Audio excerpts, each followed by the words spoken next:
E agora eu peço que você abra a sua Bíblia em Marcos, capítulo 1. E nós vamos começar a nossa maratona pelo livro.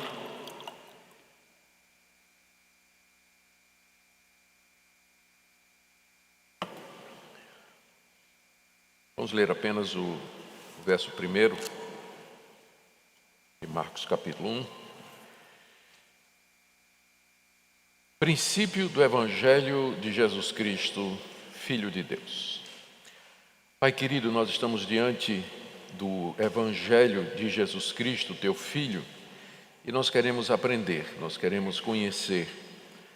Nós pedimos ao Pai que na Tua graça, Tu envies Teu Espírito Santo para nos instruir a respeito do Filho, a respeito do Teu Filho que veio conforme prometido. Dê que esses estudos sejam usados por Ti para nos levar a amá-lo mais, conhecê-lo mais e a termos mais ousadia para falar a respeito desse Evangelho. Em nome de Jesus. Amém.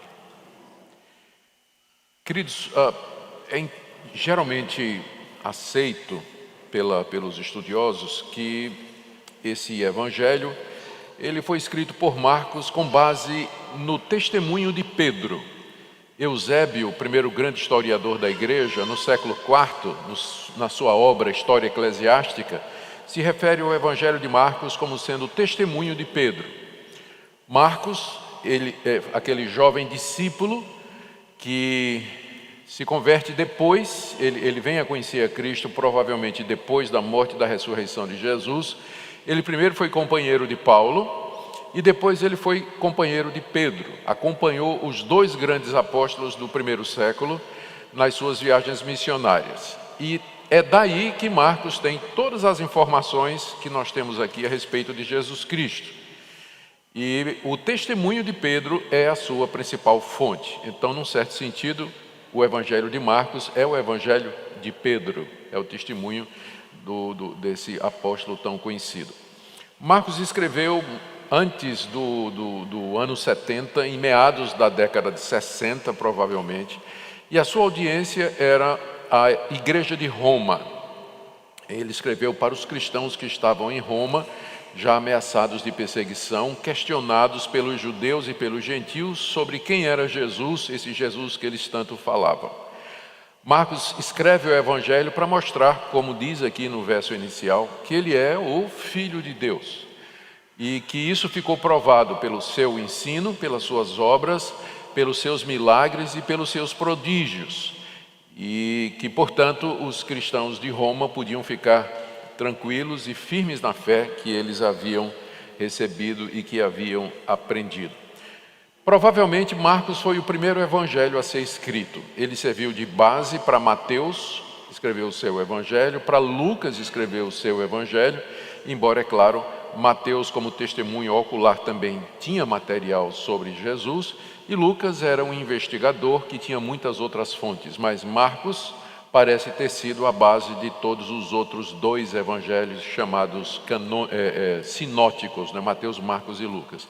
João é um assunto à parte, mas esse é provavelmente, com certeza, o primeiro evangelho. Provavelmente, com certeza, é uma contradição. Então, é provavelmente o primeiro evangelho que foi escrito. Como eu disse a vocês, o nosso objetivo é cobrir os 16 capítulos, por isso é impossível ler todo o texto. Mas como ele é bem conhecido, os fatos são bem conhecidos, você vai acompanhando aí à medida que nós formos fazendo a indicação. Hoje nós vamos ver 3 blocos de informações a respeito de Jesus. O primeiro tem a ver com a preparação para o ministério dele. A preparação para o ministério de Jesus. Na segunda parte, nós veremos o início do ministério de Jesus na Galileia. E no terceiro bloco, o início da parte central do ministério de Jesus na Galileia e em outras regiões.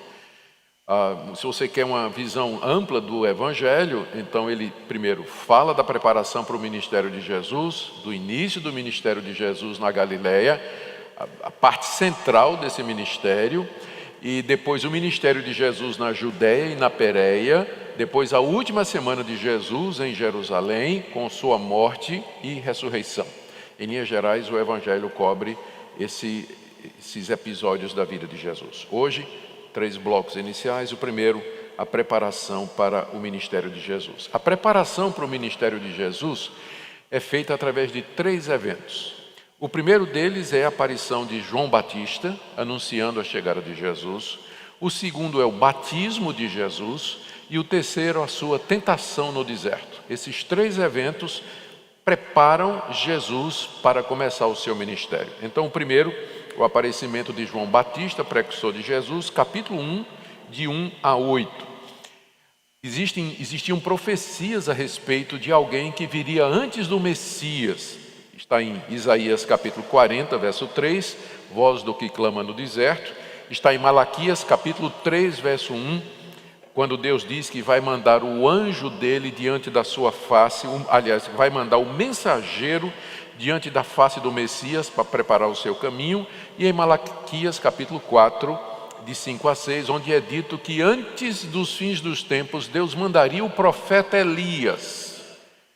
E vocês sabem que João Batista é identificado como sendo esse Elias.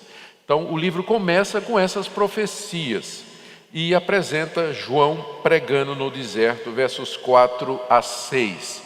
João aparece vestido como se fosse o profeta Elias, com roupa de pele de camelo, comendo gafanhoto e mel silvestre no deserto. A identificação com Elias é imediata, porque essa era a roupa que Elias usava. O local onde João aparece pregando, aí no verso 4 a 6, é no deserto, nas margens do rio Jordão, perto da cidade de Betânia. Era um local onde o rio Jordão se afunilava e onde havia um local onde as pessoas podiam entrar e atravessar o rio. A pregação de João, segundo Marcos nos informa aqui, era que os judeus tinham que se arrepender dos seus pecados e serem batizados, porque o reino de Deus havia chegado e que as promessas de Israel, feitas a Israel pelos profetas, estavam se cumprindo.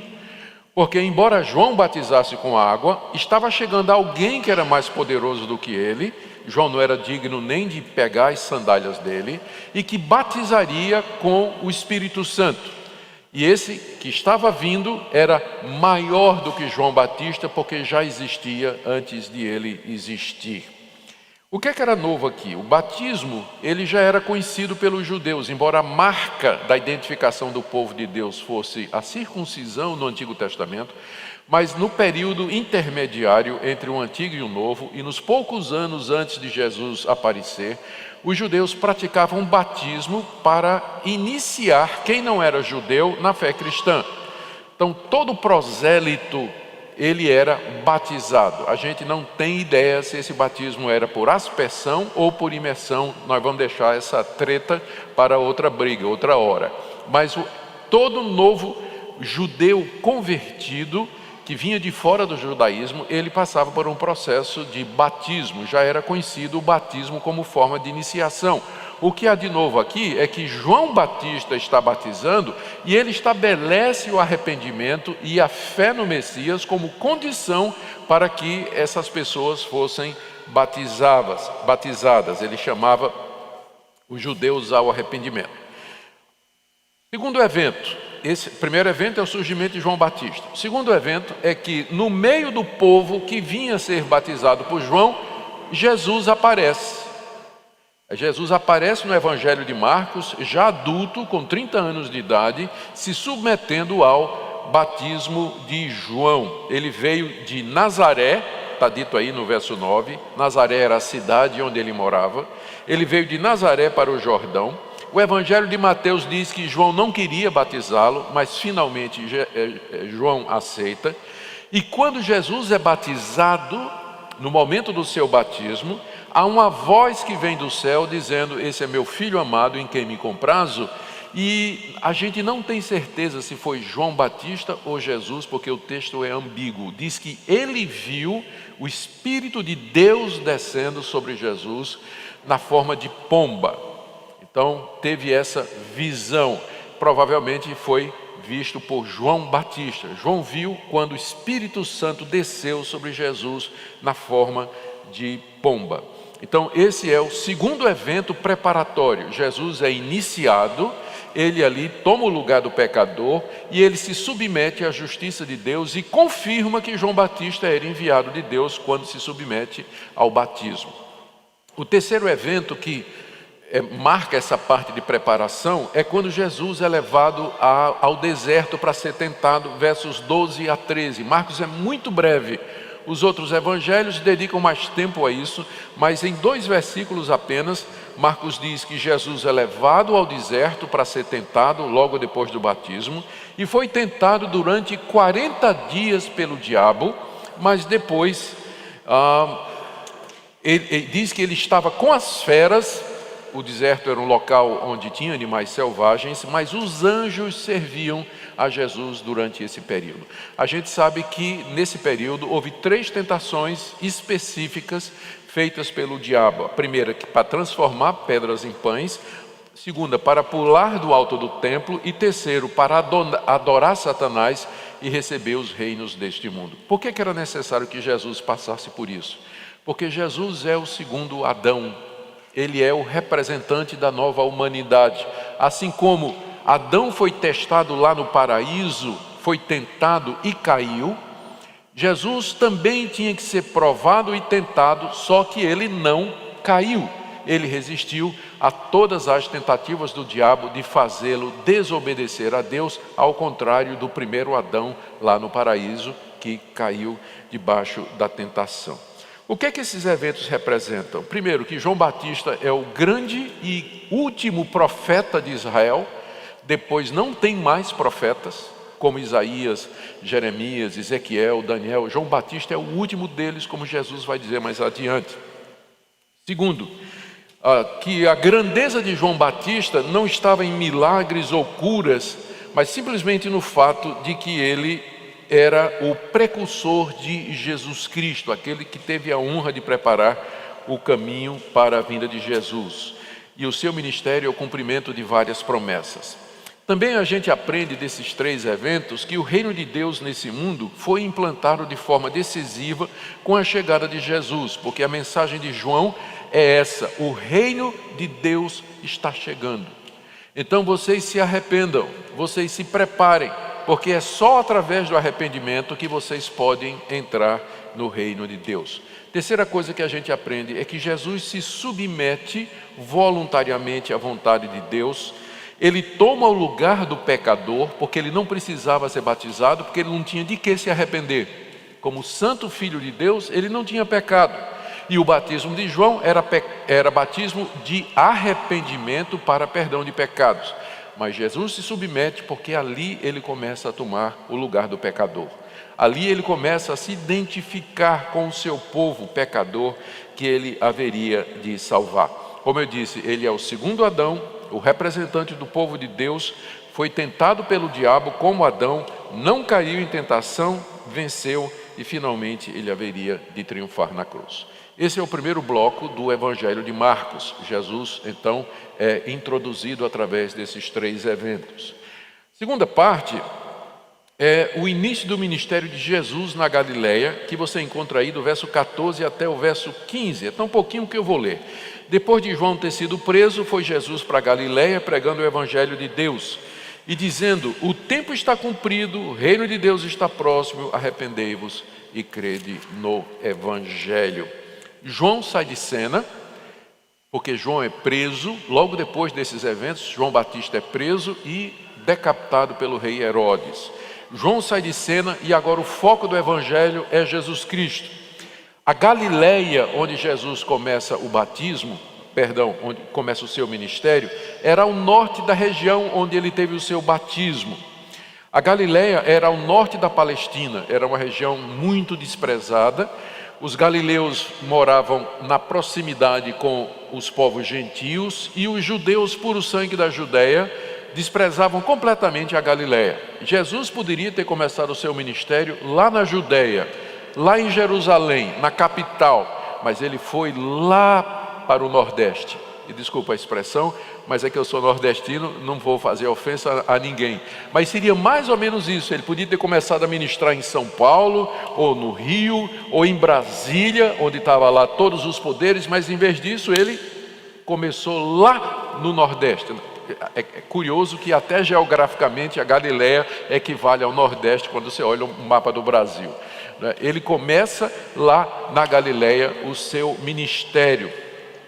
E ele prega que o tempo se cumpriu, chegou a hora que os profetas anunciaram, o reino de Deus está próximo e que as pessoas deveriam se arrepender e crer no Evangelho, na boa notícia de que o reino de Deus havia chegado com ele, Jesus, e essa era a condição para que as pessoas fossem salvas. O reino de Deus está próximo, o reino de Deus está tão próximo que você pode entrar nele mediante o arrependimento e a fé em mim. Jesus pregava isso aí. Vamos ver agora cerca de 7 a 8 eventos durante esse período que confirmam o que Jesus disse, que ele é o Messias, que confirmam o que João Batista disse, que ele é o que batiza com o Espírito Santo, ele é o Messias, ele é aquele que haveria de vir, conforme os profetas, aquele que inaugurou o reino de Deus. O primeiro evento que Marcos menciona aqui é o chamado dos primeiros discípulos de Jesus, que está aí, do verso 16 a 20. Mal Jesus começa a pregar e ele começa a chamar pessoas para estarem com ele, para o seguirem e para aprender com ele. E aí do verso 16 a 20, você tem o chamado de 3 pescadores, quatro. Simão e André, Tiago e João.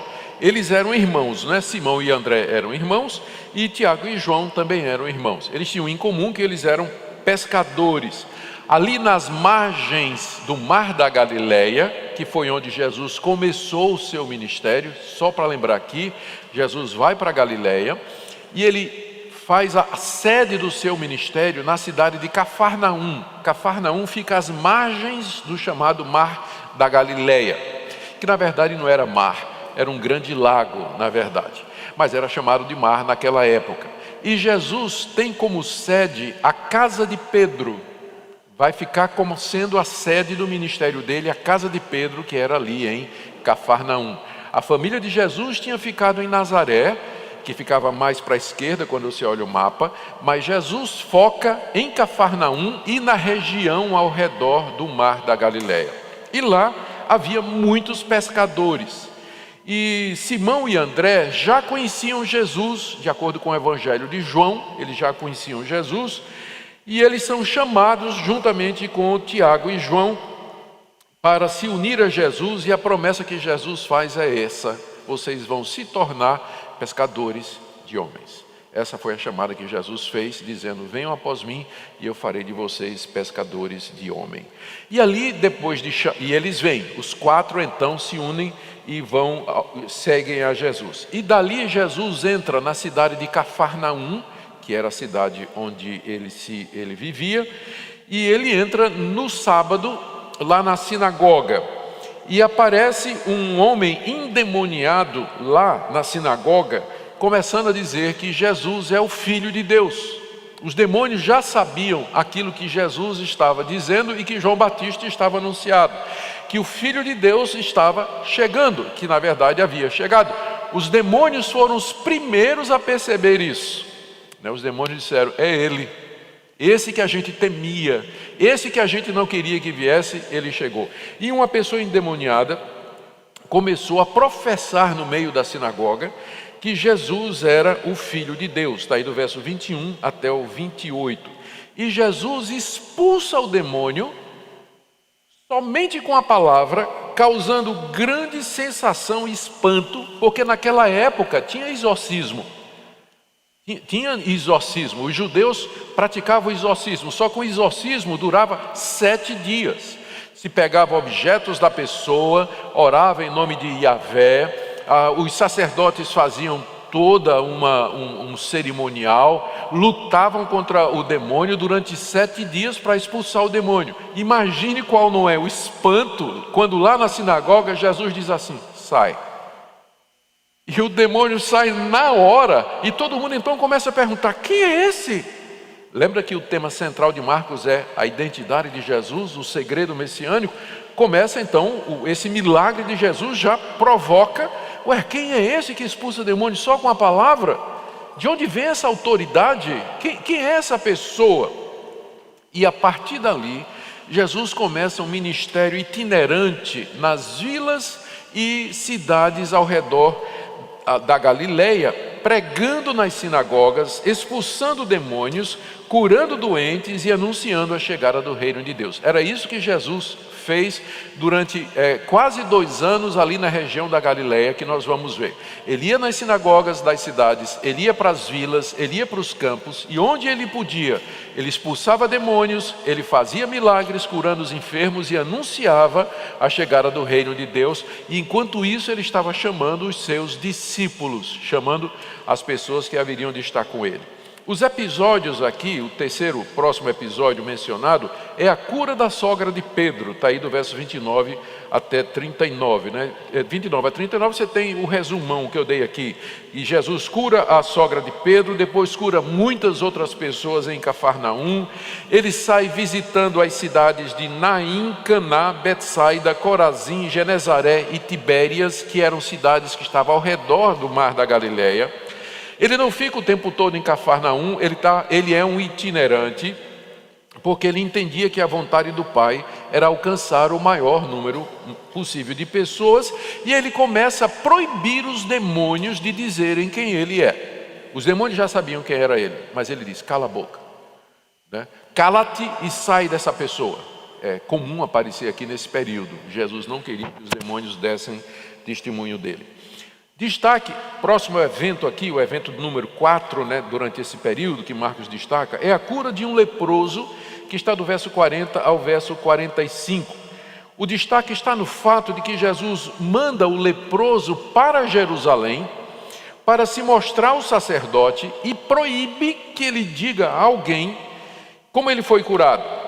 Entretanto, o leproso, ele sai e começa a espalhar por todo lugar que quem o havia curado foi Jesus. E como resultado, diz aí Marcos, Jesus não podia mais caminhar em público e ele procurava os locais desertos. Primeiro ele proibiu os demônios de dizer quem ele era. Agora ele começa a proibir as pessoas que foram curadas. Jesus não queria ainda que a sua identidade fosse plenamente revelada, porque nós vamos ver, o povo estava querendo um líder e um Messias, não de acordo com a palavra de Deus. Então Jesus está esperando o momento certo de revelar a sua identidade. Ele manda que esse pessoal fique calado. E aí temos o evento número 6, que é o chamado de um publicano, cujo nome era Mateus, ou Levi. Está aí do capítulo 2, de 13 a 17. Jesus começa a se aproximar dos publicanos, pecadores e prostitutas, que de boa vontade o seguiam e que procuravam ouvir a sua mensagem. Esse é um fenômeno que começou a acontecer e que vai servir de motivo para a crítica dos líderes religiosos a Jesus. É que à medida que Jesus ia pela região da Galileia, naquelas vilas e cidades anunciando o Evangelho, ele despertou o interesse e a atenção não somente dos judeus religiosos e praticantes, mas daqueles que eram excluídos da religião do judaísmo, que eram os publicanos. Os publicanos eram judeus, cobradores de impostos. Eles eram odiados não porque cobravam impostos, mas porque Israel estava debaixo do domínio de Roma e tinha de pagar tributo. Todo homem tinha que pagar imposto para Roma. E o que é que os publicanos faziam? Eles compravam os impostos e arrecadavam do seu próprio povo, e tinham uma margem de lucro aí. Então eles ganhavam dinheiro cobrando imposto do seu próprio povo para repassar para Roma. Por isso eles eram odiados e eles não eram bem vistos. Todo publicano que aparece nos evangelhos é sempre negativamente. Levi era um publicano. Tem a história de Zaqueu, aquele publicano. Jesus conta a parábola do publicano que vai orar no templo juntamente com o fariseu. O publicano era o símbolo das pessoas odiadas e rejeitadas por não serem patriotas e por traírem a nação. Eles não eram bem vistos. Mas um grande número de publicanos começou a seguir Jesus depois que Jesus chamou um deles, Levi, Mateus, não é? Chamou Levi. Levi estava lá cobrando seus impostos. Jesus chama e diz: venha comigo. Ele abandona tudo e começa a seguir a Jesus, o que faz com que outros publicanos comecem a se chegar também. Outro tipo de gente que começou a seguir Jesus foram os chamados pecadores, que eram prostitutas, eram gente imoral, gente que não frequentava a sinagoga. Esse pessoal começou a ter um interesse muito grande na pessoa de Jesus, e boa parte da multidão que seguia Jesus era feita de gente assim. Os religiosos, eles não andavam com esse pessoal. Eles detestavam os publicanos, detestavam as prostitutas e os imorais, os pecadores. Eles não tinham contato nenhum. Diziam que esse pessoal era o combustível do fogo do inferno. Eles não queriam aproximação nenhuma. Agora vejam vocês o espanto deles quando esse homem que aparece com milagres, com poderes extraordinários, curando as pessoas, somente podia ser através de Deus, mas está andando com essa gentalha, está andando com esse pessoal que imundo. Então Jesus começa a ser um grande problema para os líderes religiosos, né? Quem é esse homem? Onde eu vou encaixar? Ele não pode ser de Deus porque anda com esse pessoal aqui, mas também ninguém pode fazer esses milagres que ele está fazendo se não for da parte de Deus. Então, quem é Jesus é um grande dilema para os religiosos da sua época. Aliás, até para o dia de hoje, né? Quem é Jesus continua sendo um grande dilema para os religiosos. Eles não conseguem entender quem era Jesus e por que Jesus se identificava com todo esse povo. Essa atitude de Jesus de comer com eles, porque o próprio Levi deu uma festa, Mateus deu uma festa na sua casa e convida Jesus e convida os seus amigos publicanos, né? Os fariseus olham para aquilo ali, os fariseus eram os líderes religiosos, eles olham para aquilo ali e dizem: esse homem não pode ser de Deus. Mas então quem ele é? De onde vem esse poder que ele tem? Como é que ele consegue expelir demônios, curar doentes, abrir os olhos de cegos, fazer aleijados caminhar, limpar leprosos, só com a sua palavra, né? Quem é essa pessoa? E Jesus começa a chamar a atenção, especialmente da liderança religiosa de Israel. Agora deixe-me dar uma palavrinha sobre isso, para vocês poderem entender por que Jesus conflitou com esses líderes. A religião do Antigo Testamento foi dada por Deus através de Moisés.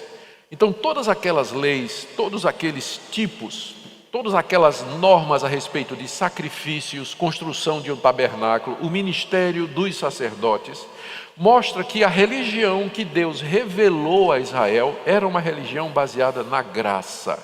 Não era baseada na lei, mas na graça. Porque o judeu, quando ele não conseguia cumprir a lei, ele era perdoado quando ia ao templo ou ao tabernáculo e ele ali oferecia sacrifícios e Deus o perdoava livremente. Então no centro da religião de Israel estavam os sacrifícios de animais e a graça perdoadora de Deus com base no sangue do animal. Então era uma religião que era baseada na expiação de pecados mediante o sangue derramado, que não é diferente do cristianismo. É a mesma religião, só que no Antigo Testamento foi dada na forma de símbolos, foi dada na forma de figura, tipos e promessas, apontando para a chegada do Messias, que haveria de ser o Cordeiro de Deus que derramaria seu sangue pelo pecado do mundo. Mas o que aconteceu? Israel não entendeu a lei. E os judeus pensavam que todas aquelas normas, elas eram por si só o caminho da redenção. Que se você guardasse todas aquelas leis, você seria salvo pela guarda da lei. Então eles pensavam que a salvação era meritória. E aí, além das leis que Deus tinha dado a Israel, eles criaram outras leis. Por exemplo, 10 mandamentos diz assim somente, não é, que você tem que descansar no dia de sábado, não fazer trabalho nenhum. E aí os judeus disseram: se você caminhar 1 quilômetro no sábado, você não pecou. Mas se você caminhar mais de 1 quilômetro, você pecou. Se você carregar 20 quilos no sábado, isso não é trabalho. Mas se você carregar 25 quilos, isso é pecado. E a lei de Israel falava que Israel não devia se misturar com os povos por causa da religião idólatra desses povos e da imoralidade desses povos. Mas Israel deveria ser um testemunho. Os judeus transformaram aquilo num nacionalismo. Criaram normas e regras que impediam o judeu de comer com o gentio, de ter sociedade, de falar com quem não era judeu.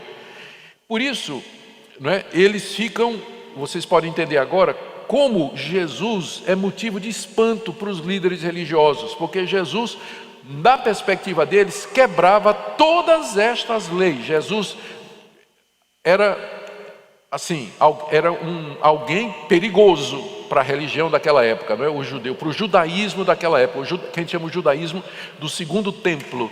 O judaísmo do segundo templo era legalista, nacionalista, era arrogante e não conhecia graça nem misericórdia. Quando Cristo aparece, ele é uma ameaça para essa religião, que não é mais a religião que Deus deu a Moisés no Antigo Testamento, mas uma deturpação. O judaísmo na época de Jesus era uma deturpação do que Deus tinha ensinado a Moisés.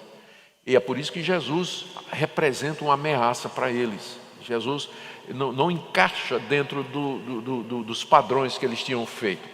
Os próximos 3 eventos aqui, aliás, tem 3 episódios em seguida que mostram esse conflito dos fariseus com Jesus. O primeiro deles é a questão do jejum. Está aí no capítulo 2, do verso 18 até o verso 22. No Antigo Testamento, presta atenção que isso aqui vai ser novidade para muitos. No Antigo Testamento, só tinha um dia em que o judeu era obrigado a jejuar, que era no dia do Yom Kippur, era o dia da propiciação de pecados. Só. Os demais dias era voluntário. Quem quisesse jejuar, que se sentisse triste, abatido pelos seus pecados, enfrentando a necessidade, aí o judeu jejuava, como Daniel jejuou, como Samuel jejuou, como Davi jejuou quando perdeu o filho, estava muito aflito. Então tem muita gente jejuando no Antigo Testamento, mas é voluntário. Havia somente um dia em que era obrigado pela lei de Moisés, que era o dia da expiação. E o que é que os fariseus, que eram os líderes religiosos da época, fizeram? Eles inventaram jejum obrigatório 3 vezes por semana.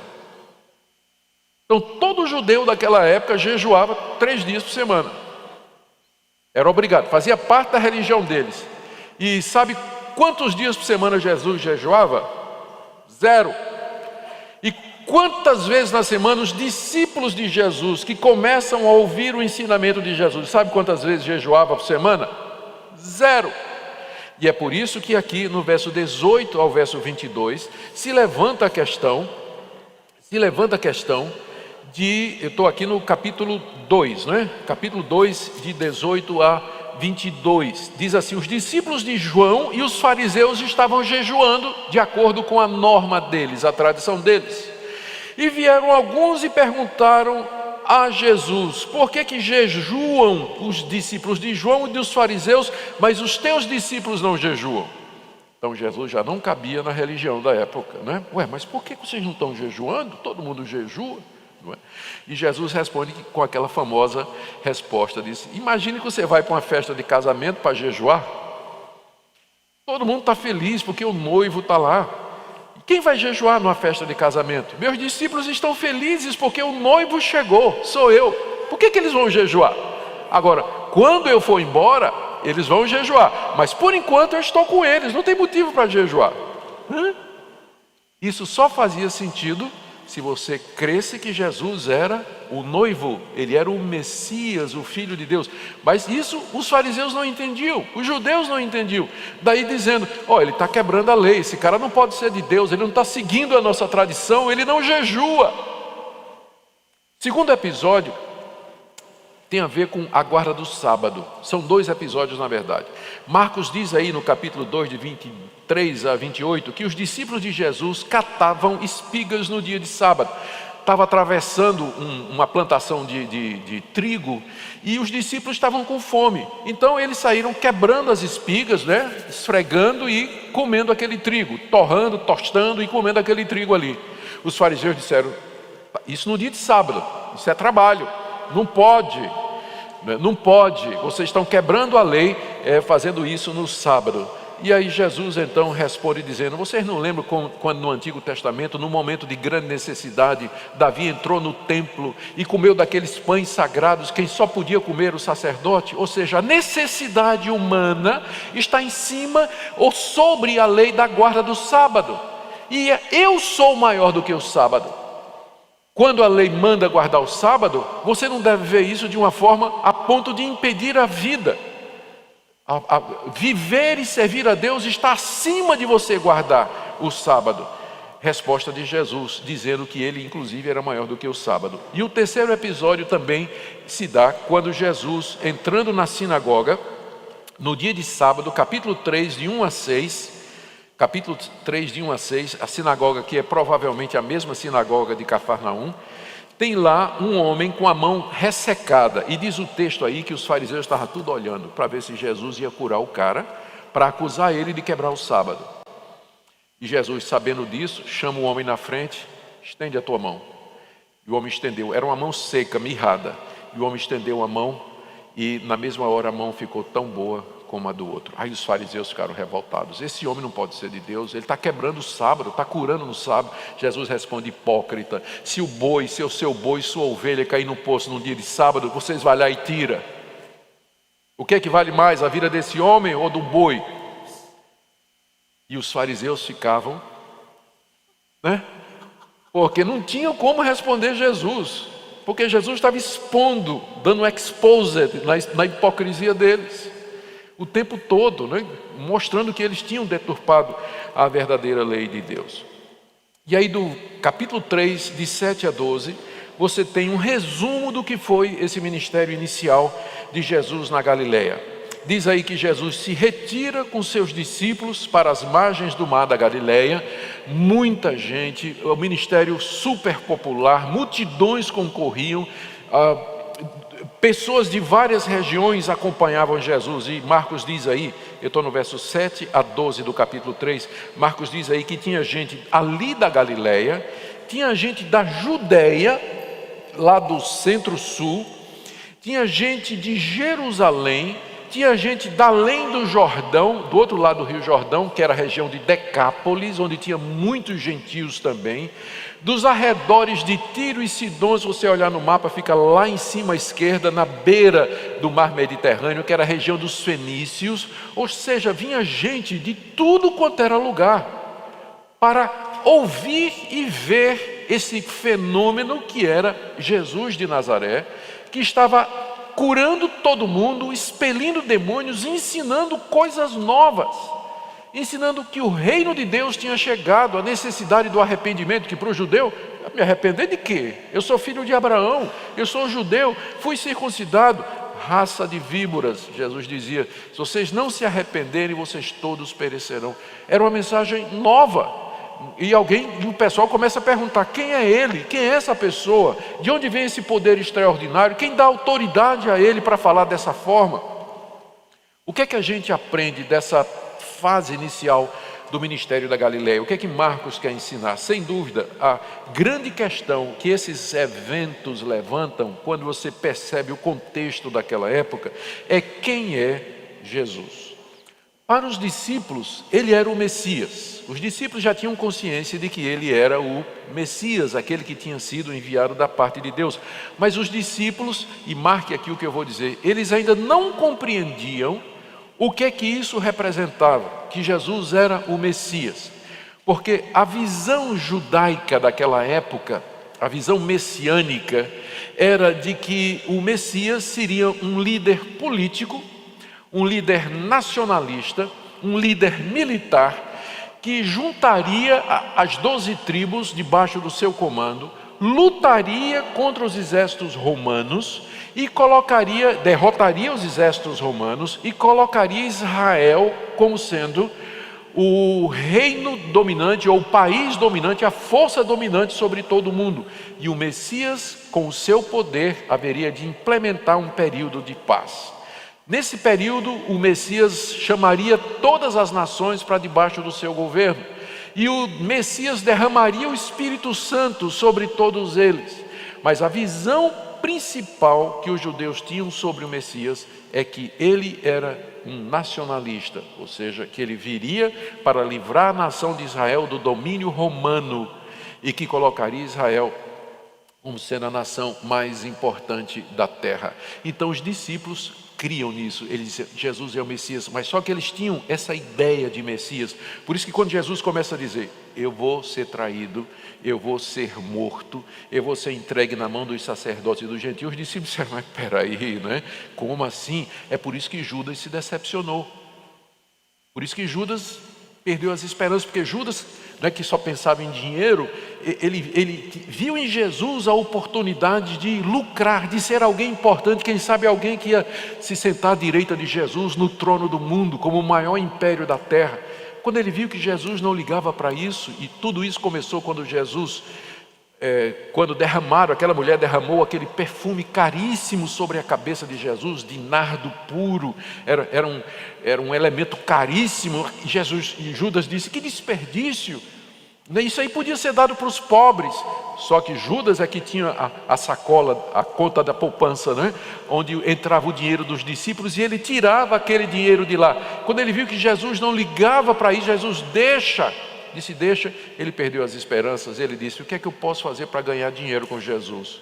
E aí ele sabia que as pessoas queriam pegá-lo, e ele foi então por 30 moedas trair Jesus. Por que tudo isso? Que a visão que eles tinham era de um Messias poderoso, vencedor, conquistador, que haveria de arrebentar com os inimigos de Israel e estabelecer Israel como sendo o centro principal da terra. E naturalmente não era isso que ia acontecer. Eles não tinham entendido que o Messias primeiro tinha que padecer. Ele tinha que ser traído, ele tinha que sofrer, ele tinha que morrer para depois ressuscitar. E que a vinda do Messias era em duas etapas. A primeira vinda em humilhação e a segunda vinda em glória, quando ele viria no final dos tempos, que é o que nós estamos esperando, para então estabelecer o reino de Deus na terra. E não é somente com a nação de Israel, mas com todos aqueles de todos os países que creem no Senhor Jesus como sendo o Filho de Deus. Mas a essa altura os discípulos não entendiam, os fariseus muito menos, os judeus não tinham a menor ideia, mas os discípulos sabiam que ele era o Messias, só que eles tinham essa ideia errada do que era o Messias. Por isso, essa dificuldade. Para os discípulos, Jesus era o Messias, embora eles não entendessem isso. Para as multidões, Jesus era como um profeta. Teve sempre muitos profetas em Israel. É interessante que, preste atenção nisso, o último profeta foi Malaquias, 400 anos antes de Cristo. Depois disso não aparece mais profeta em Israel. São 400 anos de silêncio. Não aparece mais ninguém dizendo, eu sou, assim diz o Senhor. Assim diz o Senhor. Não tem. João Batista é o primeiro, depois de 400 anos, que aparece em nome do Senhor, falando em nome de Deus e chamando a nação de Israel ao arrependimento. E agora aparece Jesus com um poder ainda maior do que João Batista, fazendo sinais e prodígios que João Batista nunca fez e chamando toda a nação ao arrependimento. E aí é natural que muitos judeus disseram, isso aí é um dos antigos profetas de Israel, como Jeremias, Daniel. Deus está mandando outros profetas. Sim, Jesus era profeta, mas muito mais do que isso, né? Só que eles não perceberam isso naquela altura. Eles acharam que Jesus era um dos profetas. E alguns achavam que era Elias, porque eles sabiam daquela profecia de Malaquias, de que Deus ia mandar o profeta Elias antes do grande e terrível dia do Senhor. Eles pensavam que Jesus era Elias. Elias, na verdade, era João Batista, não é? Quem cumpriu a promessa de Elias foi João Batista. Outros achavam, aliás, quem sabia a verdade a essa altura, só para os escribas e fariseus, ele era um falso profeta que estava ensinando o povo. Ainda essa ideia não estava se formando, porque os fariseus estavam sem saber quem era Jesus, mas eles já estavam começando a pensar que Jesus era um falso profeta e que ele estava enganando as pessoas. Os únicos que tinham ideia correta a respeito de Jesus, para a vergonha da humanidade, foram os demônios. Os demônios sabiam quem era, eles tinham certeza de quem era Jesus. Eles foram os primeiros a dizer, tu és o Filho de Deus. Tu és o Filho de Deus. Satanás é o pai da mentira. mas ele não pode fugir da verdade. A verdade era essa daí, que Jesus era o Filho de Deus. Jesus é o Filho de Deus. E é interessante encontrar a verdade na boca dos demônios, o que significa que a gente pode achar a verdade mesmo na boca de ímpios. Tem crentes que acham que só podemos aprender com crentes e com evangélicos e com cristãos. Sem dúvida, nós temos uma compreensão clara da verdade, compreensão muito clara da verdade. Mas mesmo descrentes, eles podem descobrir verdades. Muitas das boas coisas que nós desfrutamos hoje é baseada no trabalho de pesquisa de gente que não era cristão, mas pesquisou física, química, biologia, medicina, e fizeram descobertas que nos ajudam até o dia de hoje. Se sair uma vacina boa e que venha realmente resolver o problema desse vírus, provavelmente vai ter sido elaborada por gente que não conhece a Deus, não crê, não professa o cristianismo. Isso porque a verdade é de Deus, não importa na boca de quem esteja. Toda a verdade é de Deus e a gente pode aprender. No caso aqui, os demônios foram os únicos que sabiam que Jesus de fato era. A essa altura, como eu disse, ele não quer se revelar plenamente, nem o povo, nem os discípulos estavam prontos. Jesus manda os demônios se calarem, ele não quer publicidade em torno do seu nome, porque ainda haveria de chegar a hora em que ele revelaria toda a verdade. Ele sabia que a expectativa era de que ele fosse o rei de Israel, o líder político, e ele não era isso agora, não era hora para isso agora. Então ele silencia sobre quem ele era. A gente vê aqui, queridos, a profundidade da sabedoria de Deus em mandar seu Filho ao mundo como um de nós, humilde, para ser nosso representante na cruz e na ressurreição. Aqui Cristo está cumprindo o plano da salvação, os atos redentores de Deus na história.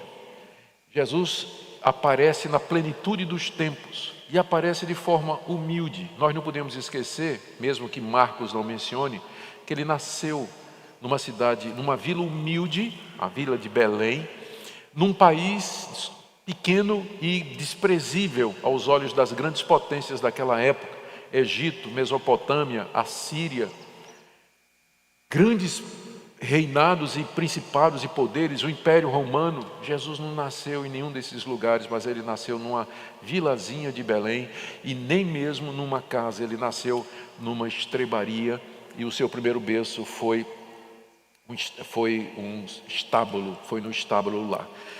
Então, um coche, como a gente diria aqui, seu primeiro berço foi um coxo. E longe do que a gente pensa a respeito da glória ou da vaidade humana ou dos poderes humanos, a gente contempla aqui a humildade de Deus na pessoa do seu Filho Jesus Cristo. Agora vamos para o terceiro bloco. Eu disse a vocês que eram 3 blocos.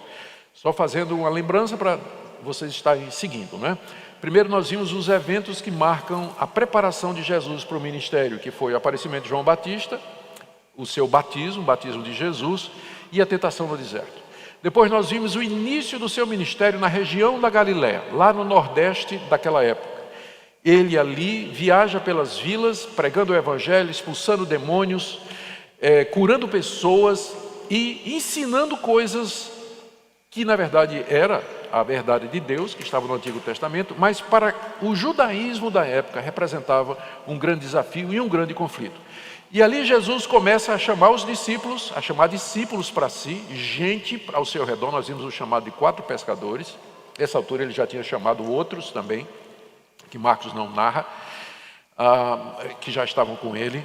E ele começa a ter conflito com os fariseus por causa de andar com os humildes, os desprezados, os publicanos, os pecadores, e por quebrar o sábado, na avaliação dos fariseus. Então os fariseus já estão armados para lutar contra eles. Como eu estou falando muito sobre fariseu, deixe-me dar rapidamente uma síntese da liderança daquela época. O judaísmo daquela época era dividido em seitas ou denominações, como nós temos hoje na igreja evangélica. Na igreja evangélica nós temos batista, presbiteriano, metodista, pentecostal e tudo mais. No judaísmo daquela época, também era dividido em denominações. Você tinha a seita dos fariseus, que eram os mais estritos. A palavra fariseu significa separado. Separado. Eles se separavam dos demais porque eles achavam que eram mais puros e eram mais santos. Eles tinham interpretação rigorosa da lei de Moisés. Eles tinham adicionado novas leis e eram eles quem dominavam a religião da época. Eles tinham seus escribas, que eram copistas, gente que ficava copiando a lei de Moisés e que por isso se tornaram experts, peritos na lei de Moisés. Então os fariseus, quando você ouvir fariseus e escribas, era o mesmo grupo, só que os escribas eram os especialistas na lei e os fariseus eram os líderes religiosos, tá certo? Depois você tinha os saduceus. Os saduceus estavam mais ligados ao poder, era o pessoal mais da elite. Eles tinham uma interpretação frouxa da lei de Moisés, não acreditavam em ressurreição, não acreditavam em anjo, eles tinham dúvidas a respeito disso, eles não acreditavam. Vocês tinham os zelotes. Os zelotes eram um grupo revolucionário que queria subverter o Império Romano, que não aceitava o domínio de Roma e que de vez em quando fazia uma revolução. Aparecia um líder revolucionário lá e os zelotes estavam lá. Um dos discípulos de Jesus era um zelote. Jesus foi chamar um zelote para ser discípulo dele. E você tinha os essênios. Os essênios não moravam em Jerusalém, mas moravam no Mar Morto, numa região chamada Qumran. A gente sabia da existência deles, a Bíblia não menciona esse grupo, mas a gente sabia da existência deles através de Filo de Alexandria e de um outro escritor antigo que faz menção para eles. Até que na década de 50 do século passado, descobriram as cavernas de Qumran e a biblioteca desses essênios, dezenas e dezenas de livros, datando de 150 anos antes de Cristo. Então a gente tem cópias do Antigo Testamento, porque eles copiavam a lei, de 150 anos antes de Cristo. Já pensou? Isso aí foi um grande avanço no nosso conhecimento do Antigo Testamento. Então esse era o cenário político religioso daquela época. E a liderança era composta pelos fariseus, que não se davam com os saduceus. De repente a gente vai ver que eles dois vão se unir contra o inimigo comum. Parece muito comum isso na política, né? Dois partidos que se odeiam se juntam contra um partido comum. Isso aconteceu também durante o ministério da Galileia de Jesus lá. Os fariseus se juntam com os saduceus para enfrentar Jesus Cristo. Gente, deixe-me correr aqui que o meu tempo está terminando. E a gente tem que chegar no final, não é? Do capítulo 16. Então deixe-me correr aqui. Vou agora para a terceira parte do que eu pretendia falar hoje. O terceiro bloco é o início, o período intermediário do ministério de Jesus, ainda na região da Galileia. São três coisas aqui. Jesus começa a focar nos seus discípulos. Segundo, a tensão contra os líderes religiosos aumenta, vai escalando. E terceiro, o segredo messiânico continua mantido. Isso é o período intermediário. Em tempos e anos, aqui a gente já cobriu praticamente um ano do ministério de Jesus. Nós vamos entrar agora no segundo ano do ministério de Jesus, que ainda é na Galileia. Certo? Segundo ano do ministério dele. Lembre, são 3 anos que ele ministrou. Vamos entrar agora no segundo ano. Nesse período, o que aconteceu de importante que Marcos narra aqui? Primeiro, Jesus escolhe os 12 apóstolos. Isso é muito importante. Depois de um ano, mais ou menos, um ano e pouco, Jesus agora chama 12 apóstolos, está aí, capítulo 3, do verso 13 até o verso 19. A pergunta é: por que 12? Por que não 10 e por que não 15? Por que 12? É óbvio, 12 é simbólico da nação de Israel, porque Israel tinha quantas tribos? 12. Quantos patriarcas? 12. Então Jesus, ao escolher 12 apóstolos, ele está instituindo um novo Israel, o novo povo de Deus, que são aqueles que creem em Jesus e que seguem a Jesus. É o povo de Deus renovado, por assim dizer, através dessa escolha, esse povo novo que crê que o reino de Deus chegou e que Jesus é o Messias, faz parte dessa nova humanidade que é caracterizada, como no Antigo Testamento, pelos 12 apóstolos. A palavra apóstolo significa enviado. enviados como autoridade, como alguém que representa aqueles que enviou. Jesus diz aí em Marcos, chamou 12 para estar com ele e para enviá-los a pregar e expelir demônios. E a relação dos 12 nós encontramos aí no capítulo 3, a partir do verso 16. Eis os 12 que designou: Simão, a quem chamou de Pedro, Tiago, filho de Zebedeu, e João, seu irmão, a qual deu o nome de Boanerges, que quer dizer filhos do trovão. André, Filipe, Bartolomeu, Mateus, Tomé, Tiago, filho de Alfeu, Tadeu, Simão, o Zelote, lembra que eu mencionei que tinha um Zelote? Simão, o Zelote, e Judas Iscariotes, que foi quem o traiu. Esse é o nome dos 12 discípulos que Jesus chamou para serem seus apóstolos. Logo em seguida vem um episódio decisivo, que é quando os fariseus finalmente constroem uma teoria de quem é Jesus. Veja o problema dos fariseus.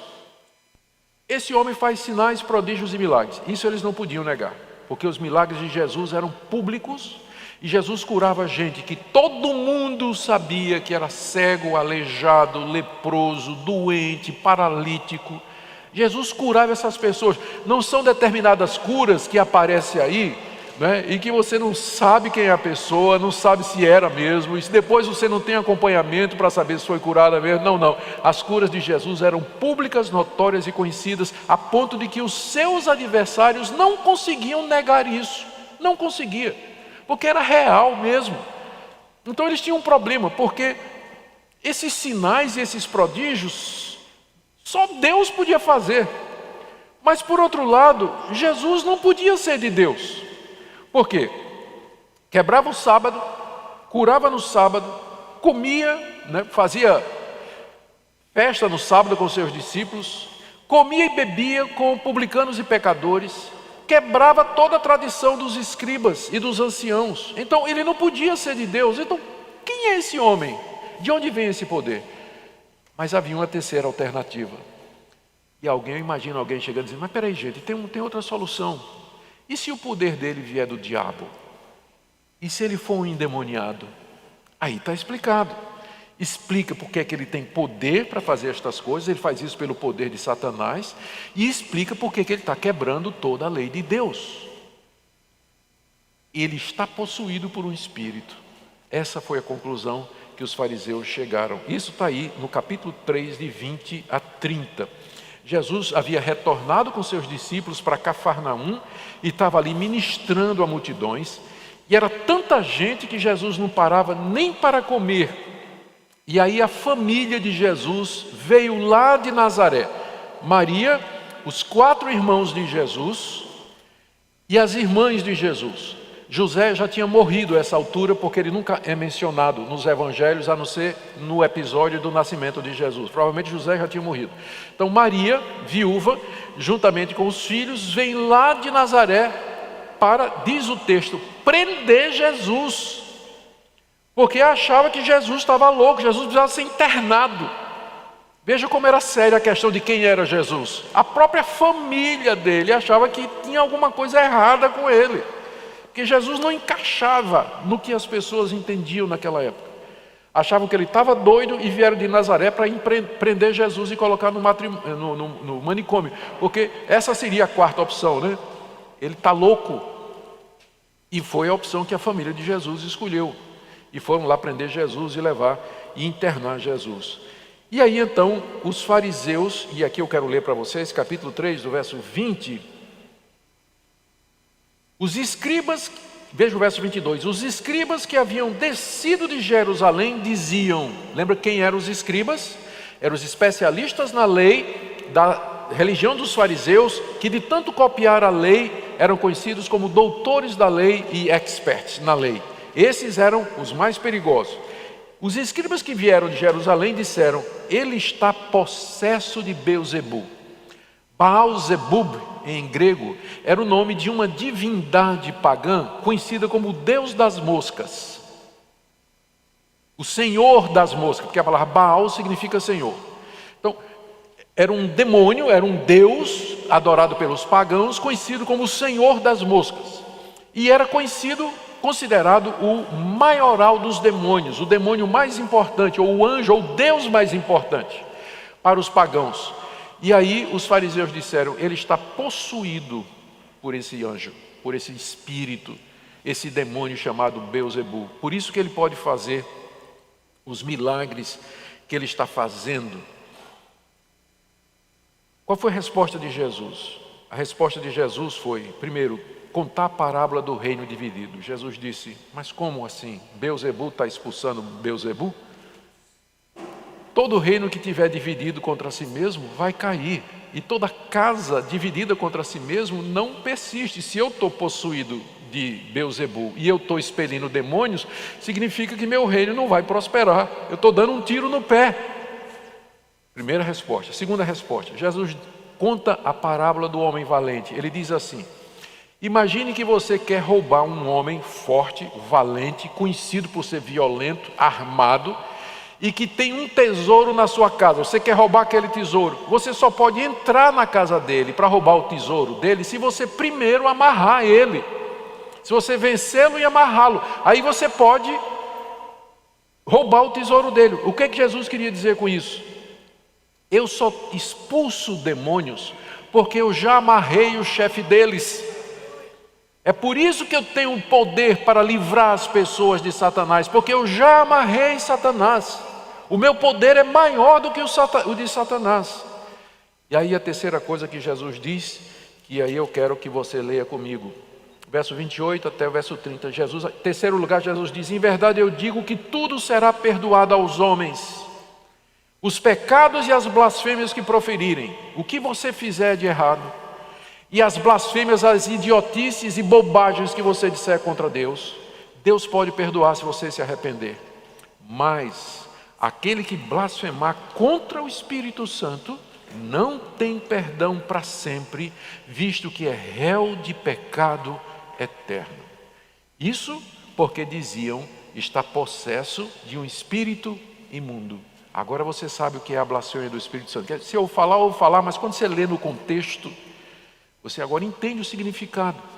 Blasfemar contra o Espírito Santo é você dizer que tudo que Jesus Cristo fez, pelo poder do Espírito Santo, porque ele estava cheio do Espírito Santo, Jesus, é você atribuir ao diabo a obra do Espírito Santo através de Jesus. É você dizer que aquilo que é feito em nome de Jesus, pelo poder do Espírito Santo, aquilo é obra satânica. Isso é chamado de falar mal. Blasfemar significa falar mal. Falar mal contra o Espírito Santo. E por que é um pecado que não tem perdão? E quem comete isso é réu de pecado eterno.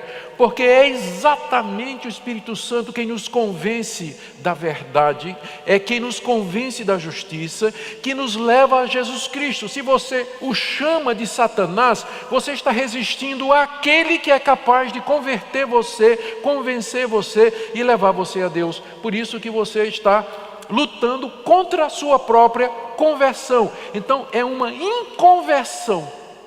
Então, da mesma forma que depois que você se converte não tem volta, quando você blasfema contra o Espírito Santo é uma inconversão, não é desconversão, porque crente não comete esse pecado, tá? Crente verdadeiro nunca faz isso. Mas quando o incrédulo chega a esse ponto, então é uma inconversão, não tem volta. Quem está dizendo isso é Jesus Cristo, não sou eu. Ele está dizendo aqui, é réu de pecado eterno, porque diziam: está possesso de um espírito imundo. Você me pergunta, quem hoje poderia cometer esse tipo de pecado? Todos aqueles que conscientemente, voluntariamente, tendo ouvido o Evangelho, conhecido o Evangelho, aprendido o Evangelho, de alguma forma ter sido tocado pelos benefícios do Evangelho, ter sido batizado, provado da ceia do Senhor, ele virou as costas para tudo isso, apostatou, negou, e não somente deixou de ir para a igreja, ele se tornou um militante contra o Evangelho, dizendo que tudo aquilo que Jesus fez, tudo isso que acontece em nome de Jesus, é coisa do diabo, é coisa de Satanás. Então, quando a pessoa chega nesse ponto, não tem retorno para ela, não tem retorno. Por isso que eu queria gastar algum tempo com isso aqui, porque esse conceito de blasfêmia contra o Espírito Santo é muito difundido entre os evangélicos, mas quando você não estuda no contexto geral, as pessoas ficam dizendo que se você questionar que alguém está falando em línguas, é blasfemar contra o Espírito Santo. Não é. Eu sou chamado a provar os espíritos se eles procedem de Deus. Eu não estou dizendo que é coisa do demônio, eu estou querendo entender qual é a procedência disso aí. Então, tem muita coisa errada em torno disso, por isso eu me demorei mais um pouquinho aqui. Muito bem, e aí, em seguida, Jesus identifica a sua verdadeira família. Porque lembra que a família dele queria prendê-lo pensando que ele estava louco, não é? Está aqui, ó, vocês, está aqui, ó, está no verso 20 e 21, lê aqui comigo, do capítulo 3. Jesus foi para casa, a casa aqui é a casa dele em Cafarnaum, provavelmente a casa de Pedro.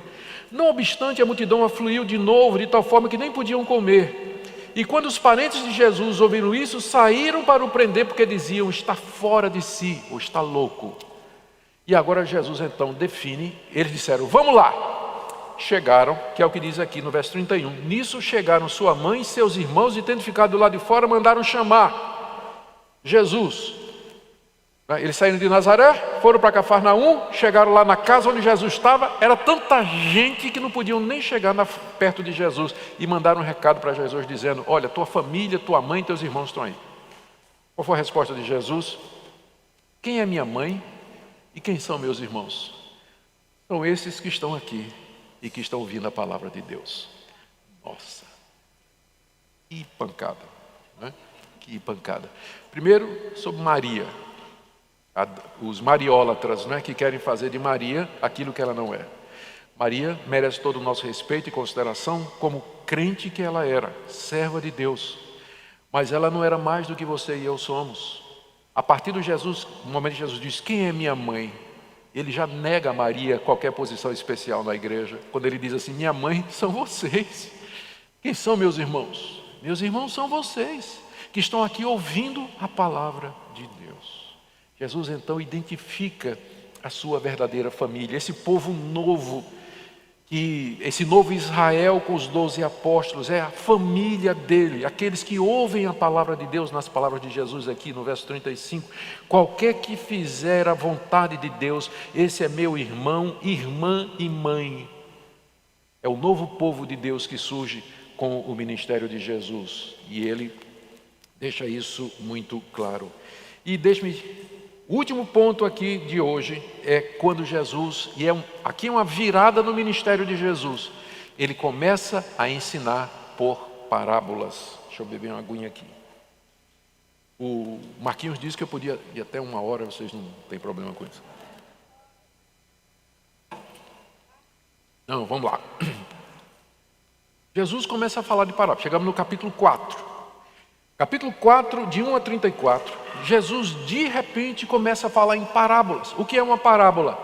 Parábola é uma comparação ou uma ilustração, é uma comparação tirada de ilustrações da vida real ou imaginárias. É você tentar expressar uma verdade espiritual usando como figura uma comparação que você faz. Então é isso que é uma parábola.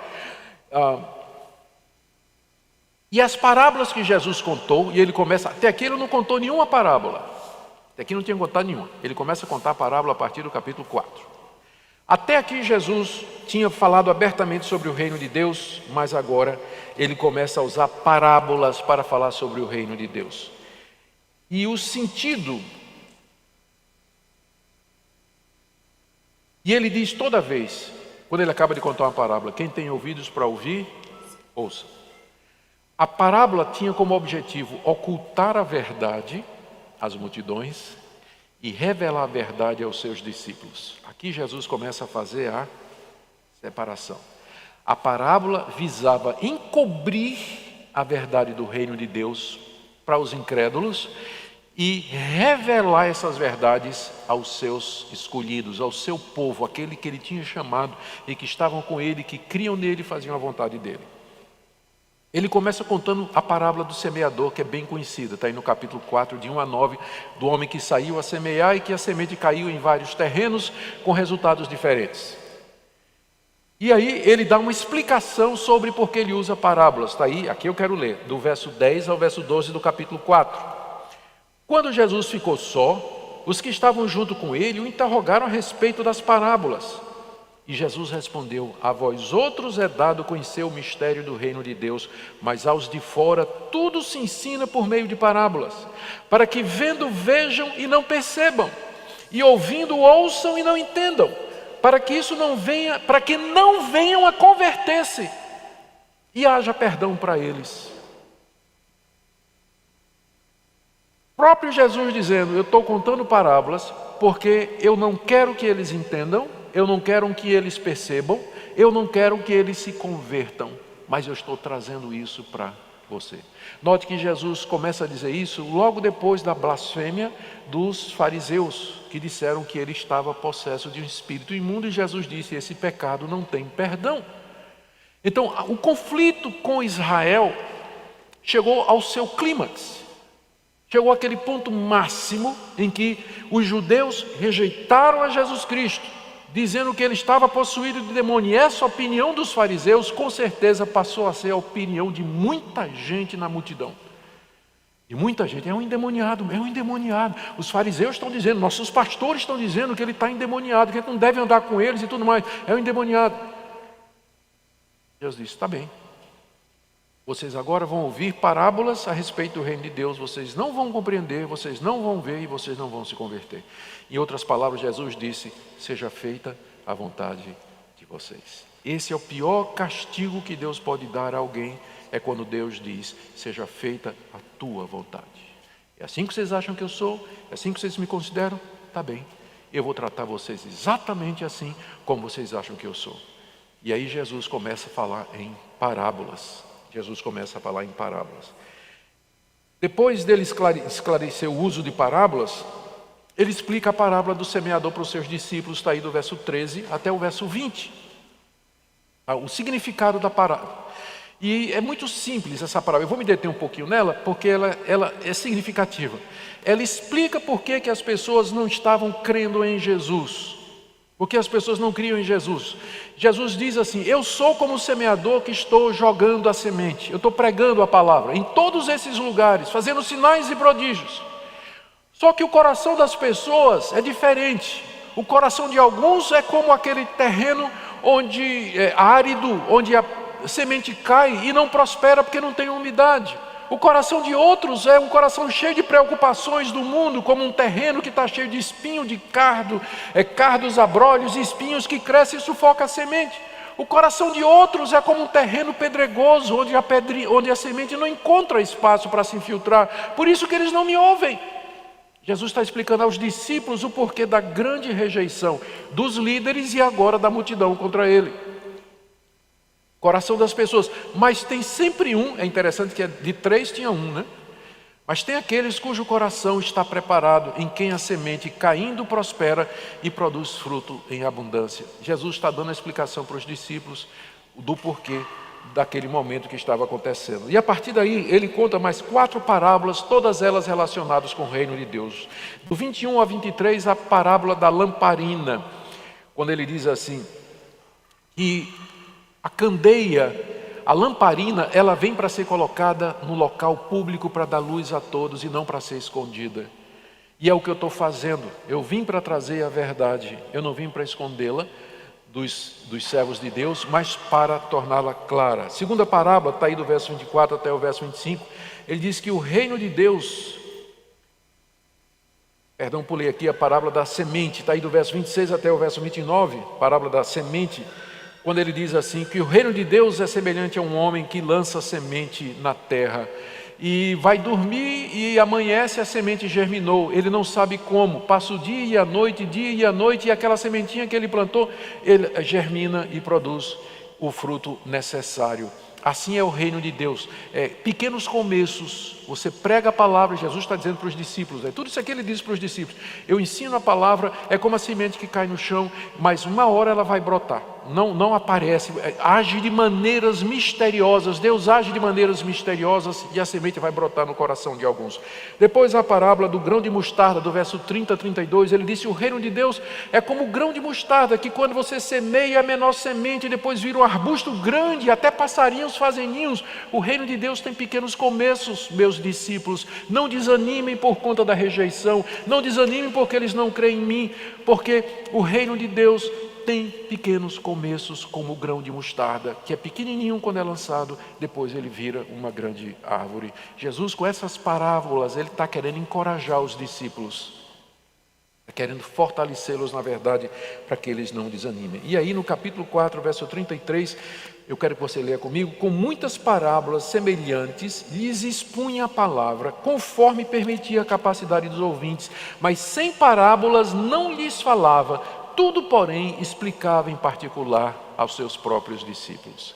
Que privilégio, não é? Ser um discípulo de Jesus e conhecer a verdade que é fechada a tantos outros. Proporção de 3:1, de acordo com Jesus aqui.